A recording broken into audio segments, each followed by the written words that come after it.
Today is the first day's meetings of the 9th Ministerial of the World Trade Organization, the WTO, in Bali, Indonesia.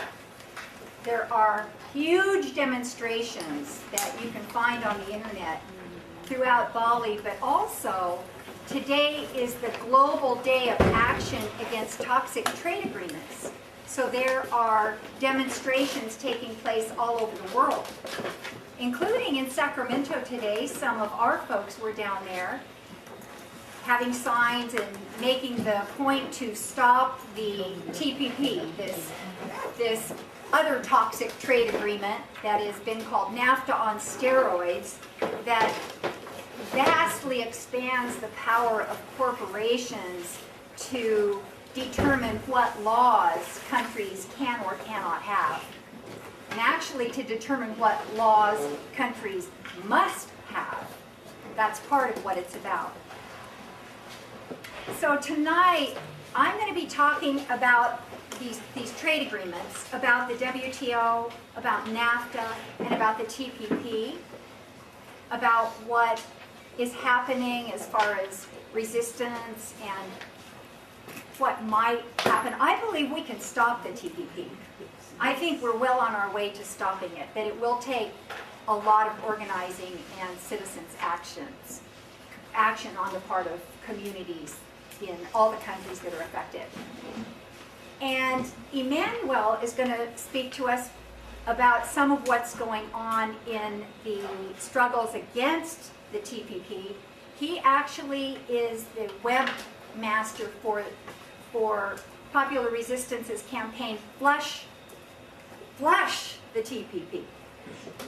So he'll be telling us more about that, about the campaign.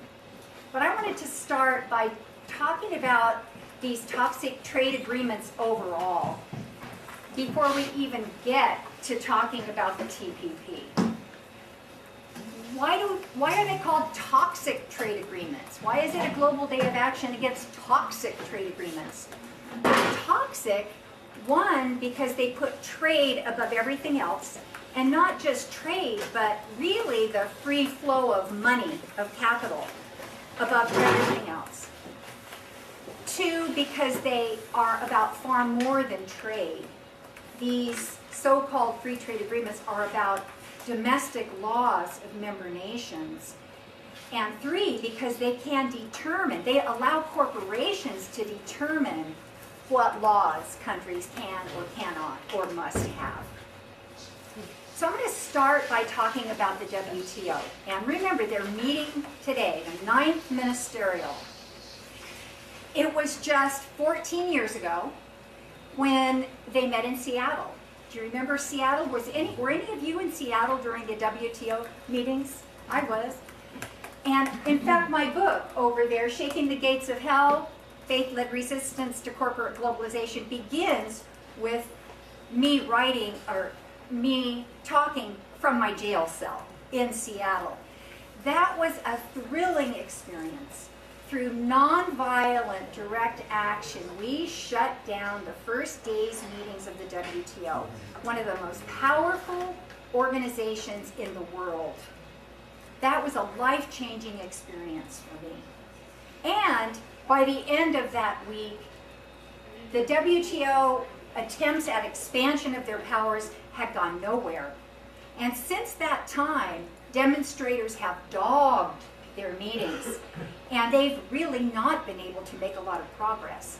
And in fact, before this ministerial, there's a lot of concern among the people that are trying to push through expansion of the WTO's powers, that the WTO is losing credibility, and if they can't come up with an agreement through these negotiations, this time the WTO is going to lose credibility.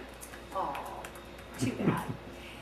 But other people, and many people, think that these free trade agreements, the bilateral agreements like the U.S.-Colombia Free Trade Agreement, the U.S.-Korea Free Trade Agreement, the others, the Central America Free Trade Agreement, and the upcoming TPP, Trans-Pacific Partnership, and especially that one, are like end runs around WTO to try and get the power that they want to have, basically corporations want to have, and do it in a different way, because the TPP, while it only involves 13 or 14 nations now, will be open for other nations to join.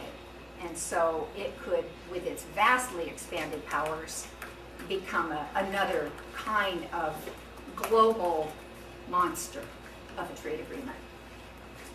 So the WTO and NAFTA were formed right around the same time. 94 was NAFTA, 95 was the WTO.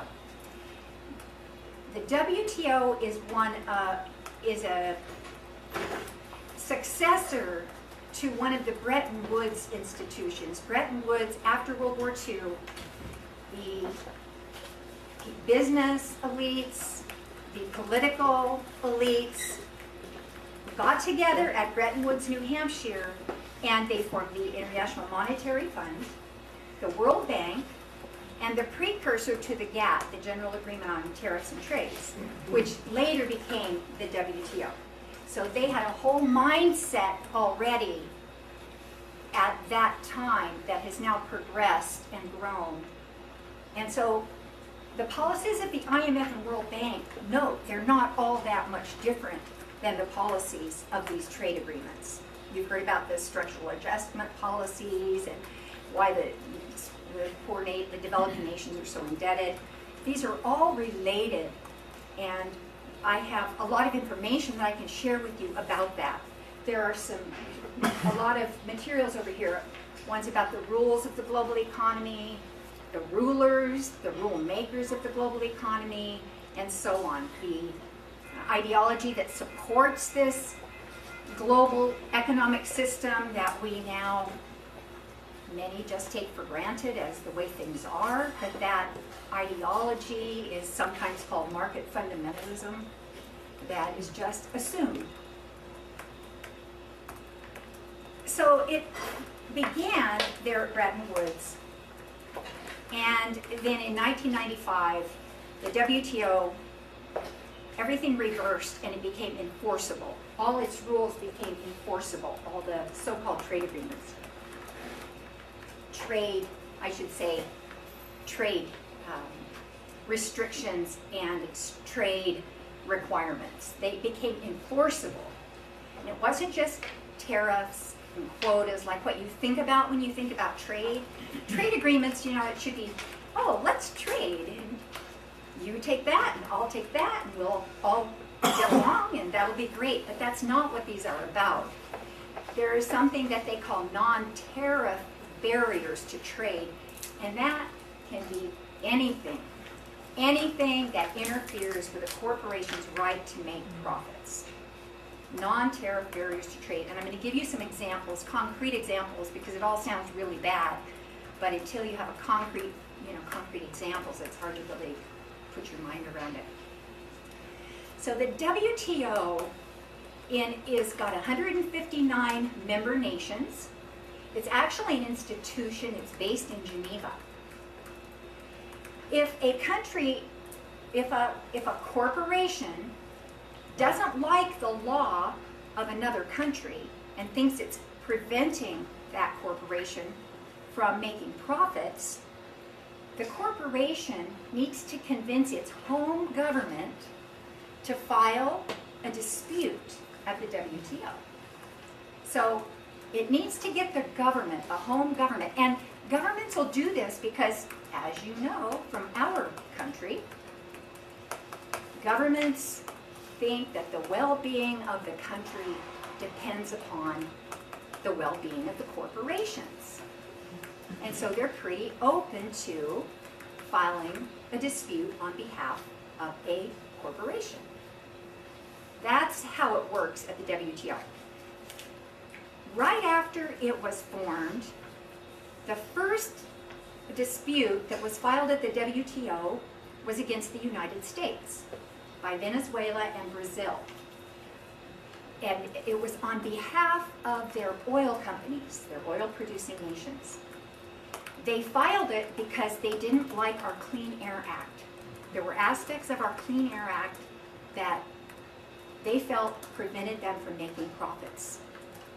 So their countries filed a dispute against the United States, and yes, we lost. And we weakened our Clean Air Act because it's the policy of the U.S. government. The U.S. government is pushing this, and that's one of the leaks from the TPP shows that the U.S. government is still pushing these, the worst, the most regressive, what we would consider, I assume, the regressive aspects of these trade agreements. The U.S. is still pushing this model of trade agreements, and can't even call them trade agreements, they're agreements.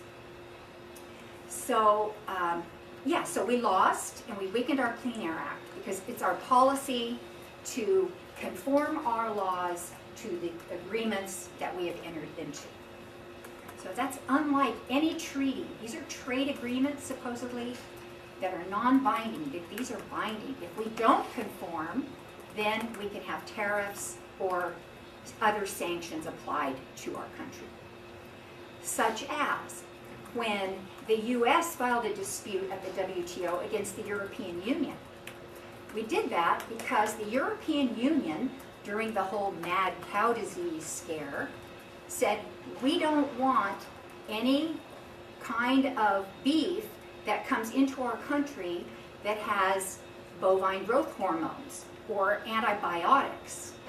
And so they lost the suit that the U.S. had filed against them, and so every year the European Union pays us something like $116 million because that's an ongoing loss of profits for our cattle industry is what it is. Another, I want to give you a little more detail on one of them, and that is the dolphin safe tuna law. Some of you might remember from the 80s, there was all this activism, and the kids were involved, the school kids. We had kids back then, and young kids, and they'd write letters and draw pictures of dolphins and send it to Congress and the president. And in 1988, the Marine Mammal Protection Act was amended to make sure that our tuna was dolphin safe. And I've even brought a can of tuna. It has the label. You can barely see it, but it is there. Dolphin safe tuna. That's because there were people who were fishers, industrial fishers, who would use purse seine nets to surround the dolphins that were above the tuna, and even follow schools of dolphins because they traveled above the yellowfin tuna, encircle them with purse seine nets, and then they would pull it all up, and there would be a lot of dolphin killed. And in fact, about 6 million since the 1950s of dolphins have been killed. And still some are killed, but this is a great protection to not allow that kind of fishing. And so we wouldn't allow it even into the country. So Mexico didn't like that way back even before the WTO because their fishing industry they claimed that we were trying to tell them how to fish, basically. So they didn't like it, so they were challenging the law. Then Norway and the precursor to the European Union got involved, and then finally Mexico did file a dispute at the WTO, and in 2012 the ruling came down. We lost. And I have that information on the table there that you can read it more in detail. And in 2013, it was stated, our tuna is still dolphin safe, but we have complied with the ruling. And the way they've complied is they do allow purse seine nets, and they just take the word for it from another nation that there's somebody watching to make sure that everything's okay. So we weakened our law for that because of the ruling of the WTO. And we have the lawyers, and we have the money, and we have a lot of influence and power so that it does not always, we don't always give in. And particularly around the area of agricultural subsidies to agribusiness, which a lot of the disputes are about dumping dumping GMO corn in Mexico and so on. So we appeal, and if you have money and lawyers, you can go a long, long time. Like the dolphin safe tuna case was 20 years. So it isn't always one way. So I want to tell you about one case where it never even went to the WTO, but there was a threat that was going to be filed at the WTO to give you an idea that there's a chilling effect on democracy just to have these trade agreements. Again, a long time ago, you probably remember, some of you, Guatemala and other poor nations there were people dressing up like doctors and nurses going into the hospital when a new baby was born, giving the mothers infant formula. And that was not a good thing in poor nations, because women who have formula for their babies and don't breastfeed may not always have access to clean water, and may not always even have access to money to buy formula. So there was a huge boycott Nestle because they did that. They were a conglomerate.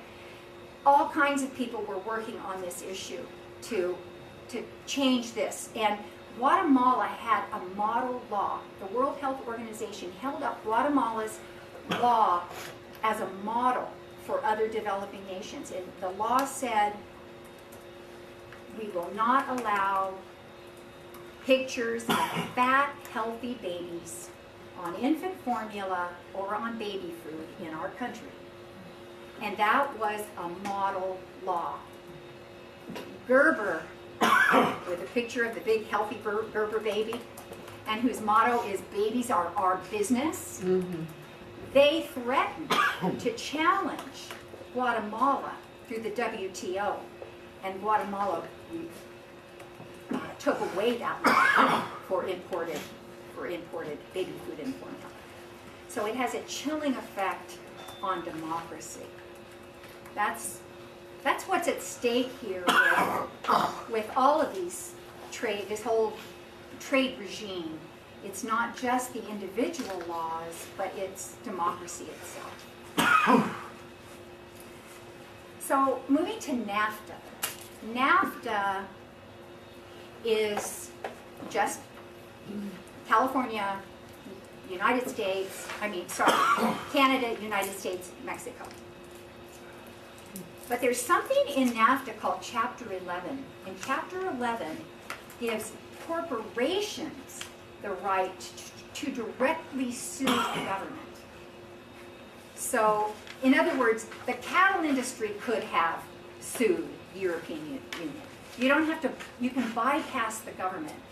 What it basically does is it raises corporations up to the level and status of nation states. So that's what happens with NAFTA. And that's what will happen if the Trans-Pacific Partnership is passed. There's a case right now that in Canada, Quebec instituted a moratorium on fracking under the St. Lawrence River.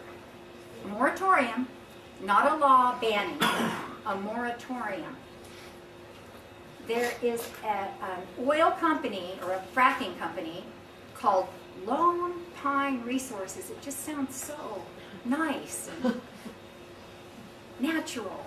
Lone Pine Resources is filed a dispute under NAFTA with the government of Canada because it's the province of Quebec, but only national governments can argue cases. So if we did something that in Nevada County that a corporation didn't like, they would have to sue the federal government, and we wouldn't even have standing to argue. So Quebec is, got this moratorium, and this fracking company has filed a dispute with the government of Canada. And what will they get if they win? What they're asking for, and what is generally understood to be the whole point of these disputes, is they are claiming that they should have all the profits that they would have made if Quebec hadn't had this moratorium. All the profits, past, present, and future. That's what they're claiming. And if this case wins, what will that say for any attempts at stopping fracking in anywhere or anything else? So this is the kind of thing that's going on, and it's horrific. It's almost unbelievable, except it's true. So the TPP would do the same thing as NAFTA. It would allow corporations to directly sue national governments and evidently other levels of government. So it's all bets are off, and there are all kinds of things at stake here. It would vastly expand the power not just of the WTO but of NAFTA. There's so much else going on with the TPP. So yes, it's quite a scary. Yeah. WikiLeaks released the full chapter on intellectual property. And there have been leaks all along. And there is a lot of surmising because we know what these trade agreements are and some of the other things that have been tried to be pushed through, like the multilateral agreement on investments that by people power was defeated in 1998. And other free trade agreements, like the Free Trade Area of the Americas, that was defeated by organizing. I'm sure we're going to defeat the TPP. We have to. But yeah, so it's been negotiated in secret. The TPP, the Trans-Pacific Partnership, would include, I can't remember, it's 13 or 14 nations around the Pacific Rim. Trans-Pacific. So Australia, New Zealand, Canada, the United States, Mexico, Chile, Peru, Vietnam, Singapore, Malaysia, Japan, and some others.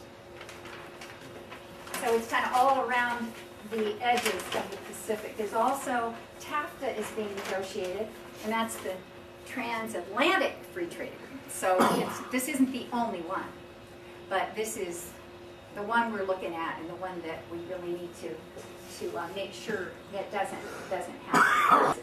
So it's been shrouded in secrecy, and only leaks have come through. Congress can't even see it. One congressperson has seen it, but he had to go in by himself, not even with an aide, and couldn't take notes and was sworn to secrecy. And all he could say is it's really bad. That's all he could really say. Anyone remember the name of that congressperson? No, I don't remember either. We should. It's important. But and the public can't see it. But guess who can see it? Corporations. 600 corporations. And why do you think they can see it? I have an answer. Why do you think? They wrote it. They wrote it! They wrote it! Isn't it ironic that corporations write these 1,000-page, it's 1,000-page or more agreements? It's got 29 chapters and only 5 are on trade. The rest are on domestic laws. Over 1,000 pages. And they write it. But you know what? Corporations don't even sign on to these free trade agreements. They don't even sign on. Governments sign on. The governments are the ones that have to follow the rules. The corporations write the rules. Talk about corporate personhood. It's completely, allowing corporations to dominate governments. Our government. Government's supposedly supposed to be of, by, and for the people. Ironic. And some people call it a backroom deal for the 1%, because it is a backroom deal.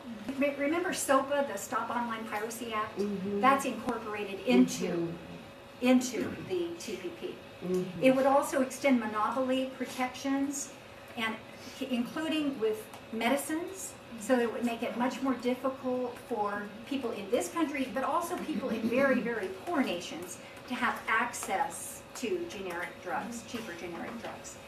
It would restrict our government from being able to negotiate for lower drug prices for bulk purchases like through Medicare and Medicaid, would prohibit our government from doing that. Food labeling laws, like if we had passed something that said genetically modified foods must be labeled in California, that would be up for challenge, as would food labels, just organic, even just labels could be up for. Really, someone explained it to me once as whatever the creativity of the corporate lawyers can come up with, that's the only limit to what they can find to challenge at through these tribunals that are secret. There are 3 people drawn from industry. They are in these tribunals of the WTO, NAFTA, and of all of these free trade agreements. Secret tribunals. You don't even get the transcript afterwards. You don't even need to get an explanation. So it's very secretive. The government could not limit exports of natural gas, which means there would be an explosion of fracking for export. It protects corporations that would so-called outsource jobs to any of these countries. But when you say outsource jobs, you eliminate good jobs and you create sweatshop jobs in other nations. So it would make that very easy. And protect the corporations from losing money by doing it. Banks could force governments to repeal reform laws, like some of the very weak reforms that our government enacted after the economic collapse. Very weak, but you couldn't have Glass-Steagall, you couldn't have the separation from investment banking and commercial banks under the TPP. And public services, there will be a big push to privatize public services and to protect corporations that provide those services. There's something called national treatment in all of these agreements,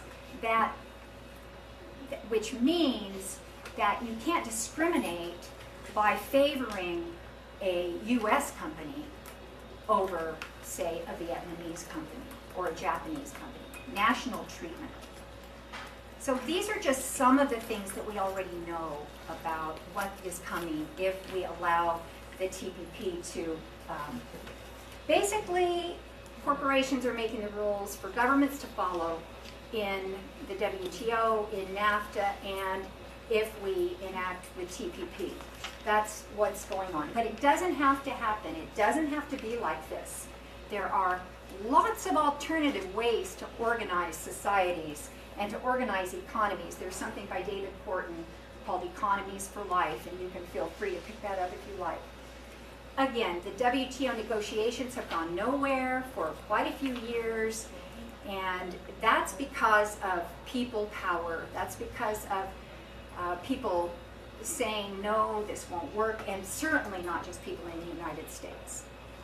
When we in Seattle stopped the meetings and had, I was thrilled. I was so proud of the United States. I was so proud of us all, of us activists that actually, through nonviolent direct action, shut down those meetings. It was very powerful. And I think a lot around the world there are people awakening to the dangers of this form of globalization. I call it, and others call it, corporate globalization. Globalization that's dominated by money, dominated by corporate power, dominated by the nations of the world that are benefiting the government, the people, the governments that see themselves as benefiting from aligning themselves with corporate power. And it doesn't have to be that way. There is another form of globalization taking place. It's called globalization from below.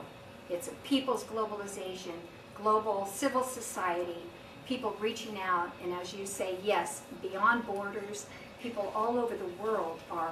Today is the global day of action against toxic trade agreements, and there are many people in many countries that are well aware of what these trade agreements are all about.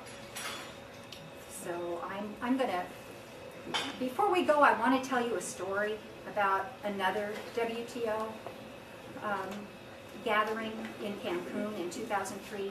But I think I'll wait and close with that because it's a very empowering story about what we, the people, can do when we have decided and when we put our mind to it.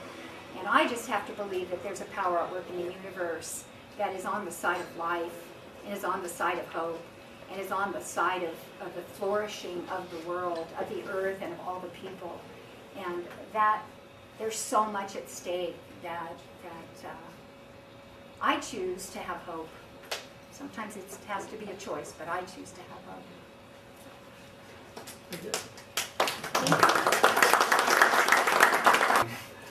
But my name is Emanuel Sferios, and I am the webmaster for an amazing team of activists at popularresistance.org. They were originally Occupy DC, which a lot of people, probably nobody here knows, because I didn't know, but Occupy DC originally was calling themselves the October 2011 Coalition. And we're organizing for an occupation in Washington, D.C. before even New York started organizing Occupy Wall Street. They've been organizing for a year to bring thousands of people to D.C. to occupy for about a month the lawn in front of the White House, I think, or the Capitol building, I'm not sure. But when Occupy Wall Street did their thing beforehand, they changed their name from the October 2011 Coalition to Occupy DC. Because other cities around the country started forming Occupy here, Occupy there. This is all an anecdote. I'm starting with this long anecdote, but it is interesting. One of the things about the Occupy movement that was different from what happened in Spain with the Los Indignados movement, who actually began this whole form of public protest by occupying public spaces, is that in our country we made our occupations permanent, and the team at Popular Resistance, who was describing all this to me, said that Spain specifically advised them, though, that you shouldn't do that. You should have temporary encampments that last a couple weeks or a month, and then do it again, because otherwise you do end up becoming homeless encampments, and the issues are all around homeless issues, and then you get infiltration, and all these problems result in the police end up cracking down on you. And so I thought that was very interesting that that's kind of exactly what we were warned against happened. But in any case, they hired me to transform their website, which was October2011.org, and had sort of become just kind of news and about people doing direct action and other news stories that reposted from elsewhere to make it better. So we changed the name to popularresistance.org, and the first project that we launched was the TPP campaign. And I should say that we're standing on the shoulders of some other groups like Citizens Trade Campaign, Citizens Watch, who have been working on the TPP issue for a long time.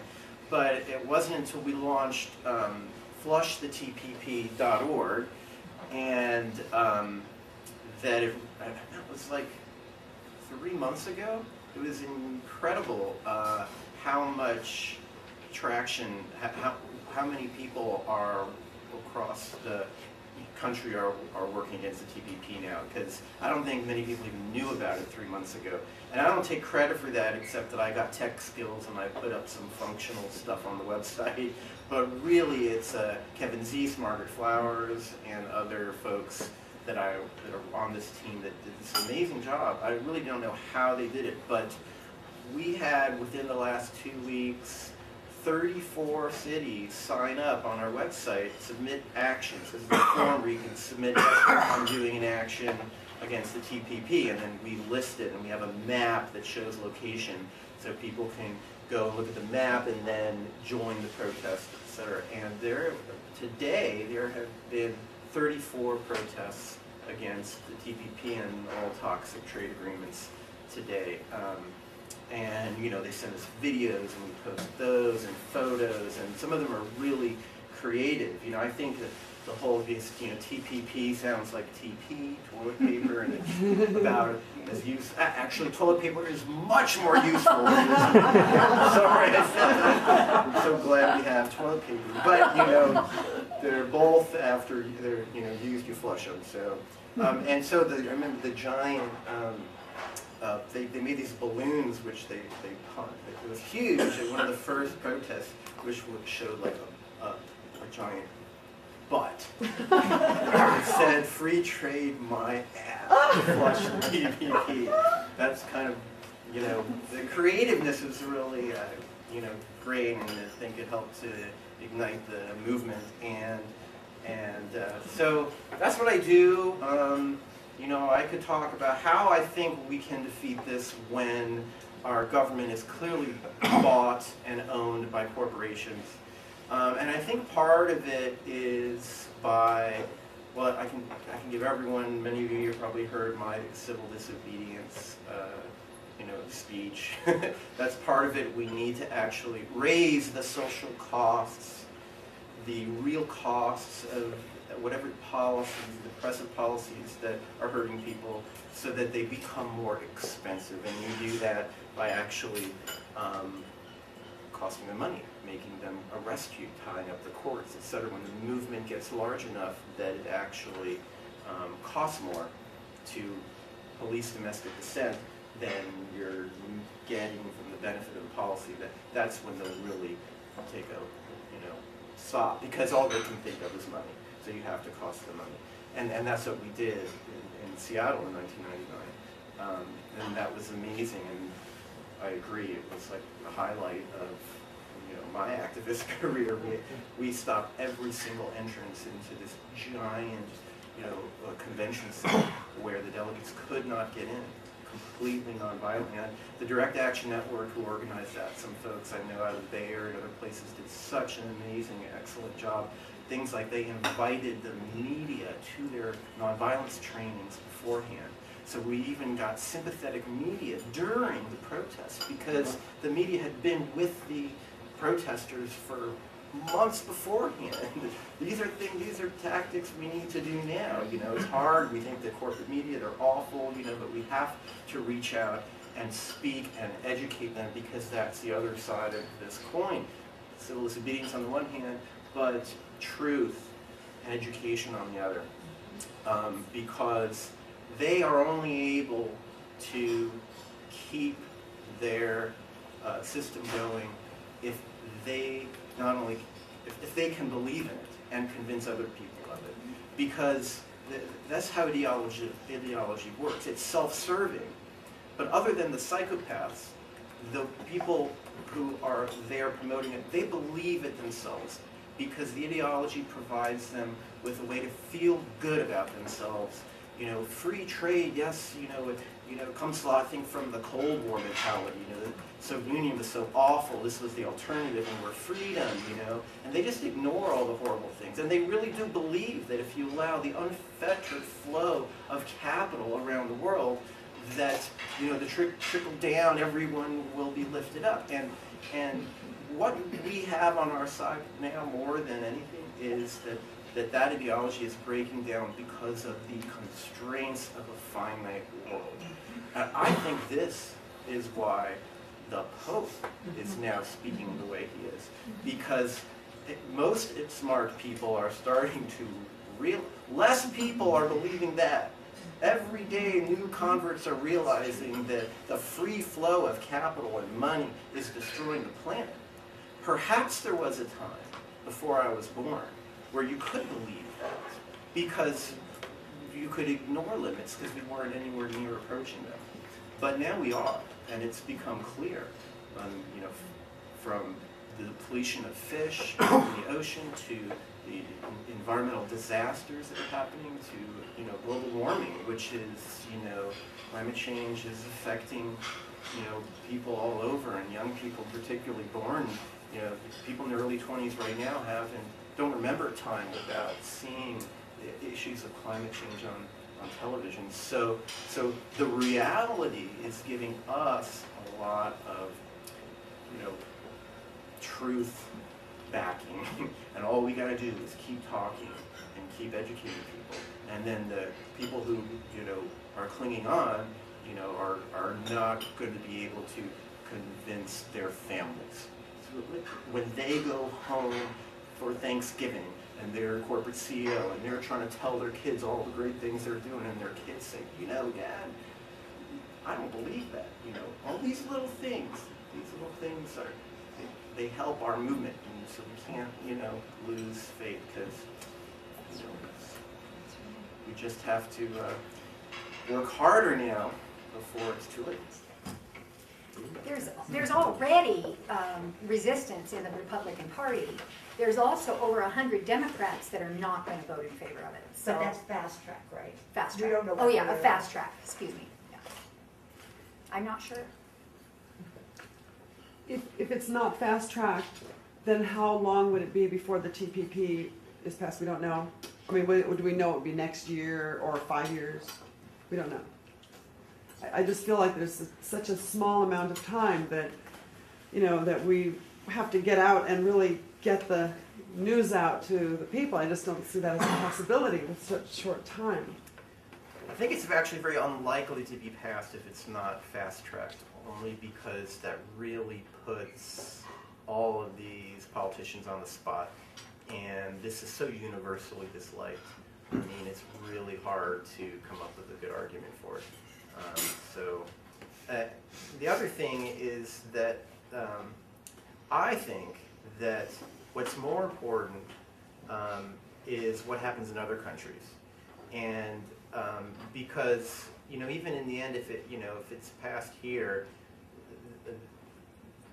politicians are going to do what the corporations tell them in this country, regardless of what we want. Some people may argue that it will pass because of that. But but just because it passes in the United States doesn't mean it's ratified, because all these other countries have to ratify it too. And to the degree that they see protests happening in the U.S., it really inspires them. And that's why Seattle was so important, because it shows the world that there's even a large, grassroots movement in the United States that opposes this. And it'd be in the corporation's interest to keep that information from going global, that because it's the country, the people of Singapore and the governments of, say, Thailand, these other countries are probably much less bought and owned by corporations as the U.S. government, and have more to fear because their people are much more active than people in the U.S. So, our job in a lot of ways, until we have revolution here, is to support them by demonstrating that we're on their side.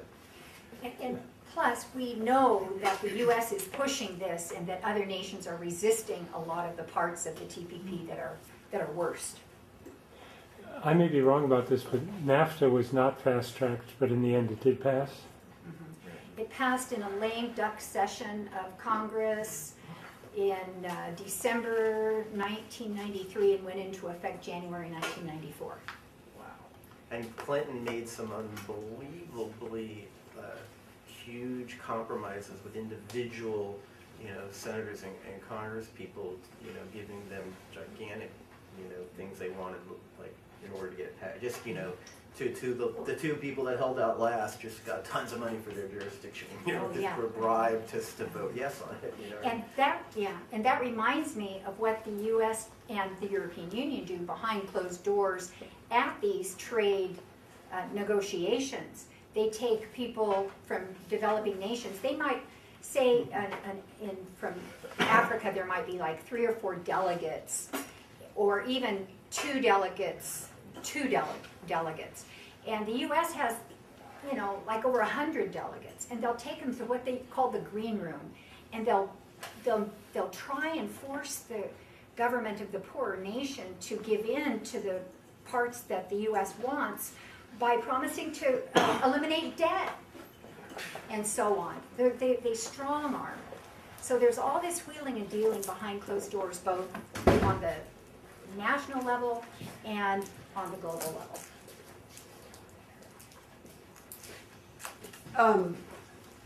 I was so inspired by the movement of the, I guess it was a movement, but it was the resistance of the internet providers, Google and the big internet providers, when the SOPA legislation was being threatened. And now the TPP does have a lot of, or some of, the SOPA provisions, making it a crime, I think, to use someone else's video in your private video, your makeshift home movie or whatever. So, are those internet providers in position of standing as they did against SOPA to the TPP? Do they even Don't know. I haven't heard of them getting involved. No, but it would give them the role of policing. It would do that. We don't know how it will play out. Well, We don't know how any of it will play out. That's why we've got to make it, we've got to prevent fast track, because if it's not fast tracked, all it takes is one senator to block the thing. But the other thing is, we got to get it so it's public and can be discussed, because then someone like the ISPs could have a reason to be in opposition, but right now they don't know what's in there.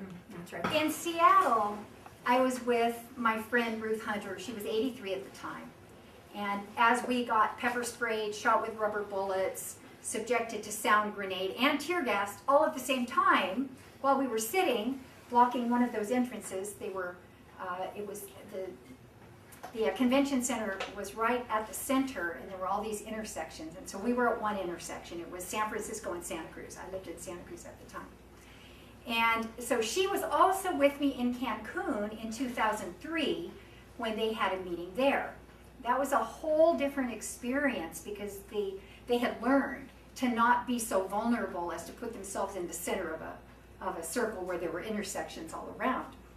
So there was the hotel zone, and then there was mainland Cancun. The meetings were down in the peninsula. It's a peninsula in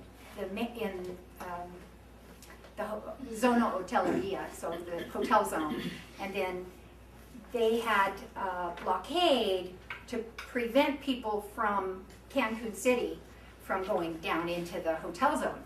And in Cancun City, there was all kinds of stuff going on, because it was Mexican campesinos had come up to Cancun by the thousands, tens of thousands, to demonstrate against this dumping that I mentioned earlier of genetically modified corn in Mexico, which was driving the campesinos off the land because they couldn't compete.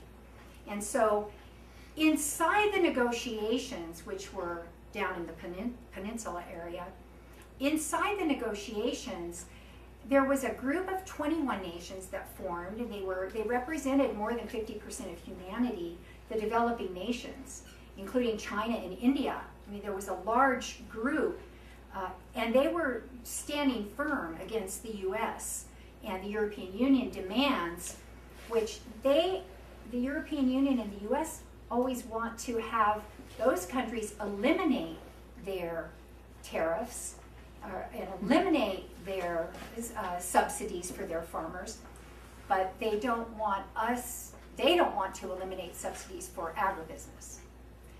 So there was this big thing going on. Plus, the people in the developing nations didn't like this push for the investment, which would have allowed corporations to sue governments directly. So the group of 21 was holding strong. And there were signs all around that said, Global South, walk out. Well, one day my friend Ruth Hunter, who I had to drag out of the way of the pepper spray and everything in Seattle, she had also gone to Cancun with us. And she and I and a Korean war veteran, Richard Snow, were walking in Cancun City. We saw a delegate who wasn't down at the meetings, and so our hotel was down closer to the meetings. We did a few actions there, but anyway, we ran across this delegate and he was from Kenya, and his name was Peter, and he invited us to sit down. We sat and we had lunch and we talked with him.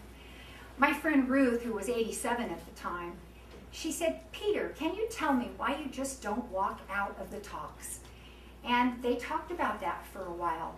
And he said a few things. He said, we couldn't be holding strong if it weren't for all of you out in the streets.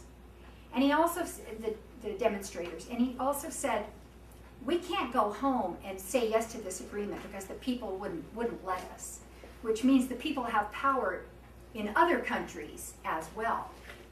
So we talked about it for a while, and then we left and went back and did what we were doing.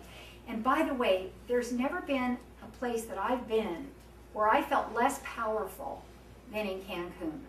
It was not set up for feeling powerful. But we got home, and then the next morning when we woke up, we found out that the group of 21 nations had walked out of the talks, led by the delegates from Kenya. And the thing that the delegate from Kenya, we don't know if it was Peter or not, but he said publicly, and it was quoted, we couldn't have done this without the people in the streets, without the demonstrators in the streets. And I tell that story because whatever we're doing, whatever little thing we do, just because it's the right thing to do, we don't know what effect it's going to have overall. We really don't. I had no idea. And really don't take credit, obviously, because it was already everywhere it said Global South walk out. But I can tell you that that night in Cancun, there were parties, parties. And we were at a big park in Cancun, and there was a Mexican band that was singing Redemption Song in Spanish and then in English, and it was bliss. There were so many happy people, and it was, written up as if, oh, they lost their chance to be a part of this, great thing that's going on. But the people and people around the world celebrated, and I trust that that's going to be what happens with the TPP. It just can't pass, and we can change it. And also I realize that these powerful institutions, however powerful they are like a house of cards. They only exist with the consent of the people, and when we, the people, withdraw our consent, they can't go on. And that's our job. Yeah.